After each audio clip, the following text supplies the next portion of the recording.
কাউকে কথা দিয়ে যদি না রাখেন, এরকম প্রত্যেকটা প্রমিস কমিটমেন্টের ব্যাপারে আপনি জিজ্ঞাসিত হবেন। ছেলে মেয়েদের কথা দিলে কথা রাখবেন, বন্ধু বান্ধবদেরকে কথা দিলে কথা রাখবেন, স্ত্রীকে কথা দিলে কথা রাখবেন, প্রমিস দিলে এটা রাখতে হবে, কারণ এ ব্যাপারে জিজ্ঞেস করা হবে। নবীদের মধ্যে ইসমাঈল আলাইহিস সালাম ওয়াদা রক্ষার ব্যাপারে খুব বেশি সোচ্চার ছিলেন, সব নবীরাই ছিলেন, উনি বেশি সোচ্চার। এজন্য আল্লাহ বলেন ওয়াজকুর ফিল কিতাবি ইসমাঈল ইন্নাহু কানা সাদিকাল ওয়াদি ওয়া কানা রাসূলান নাবিয়্যা। উনি ছিলেন সাদিকাল ওয়াদ, প্রতিশ্রুতি রাখতেন। এক লোকের সাথে ওনার কথা হলো যে আগামীকাল বিকেলে ওনারা দেখা করবেন। ইসমাঈল সাল্লাম বিকেল বেলা আগামীকাল যে এক গাছের নিচে কমিটমেন্ট ছিল যে অপেক্ষা করলেন, কিন্তু ওই লোক আসেনি, ভুলে গেছে। ইসমাঈল সাল্লাম ভাবলেন আজকে ভুলে গেছে, মনে হয় আগামীকাল আসবে, আগামীকাল আমি যাবো। এরপরের দিন আল্লাহ নবী ইসমাঈল যে ওই লোকের জন্য ওখানে হাজির, কিন্তু ওই লোক ওই দিনও আসেনি। ইসমাঈল সাল্লাম বললেন মনে হয় এরপরের দিন আসবে। ইসমাঈল সাল্লাম এরপরের দিনও যায় হাজির। এভাবে একদিন দুই দিন না, টানা 30 দিন উনি আসরের পরে ওই গাছের নিচে ওই লোকের জন্য অপেক্ষা করেছেন।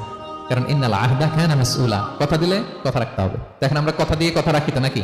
রাখেন রাখেন, সবাই বলেন এই চেষ্টা করতে হবে, রাইট?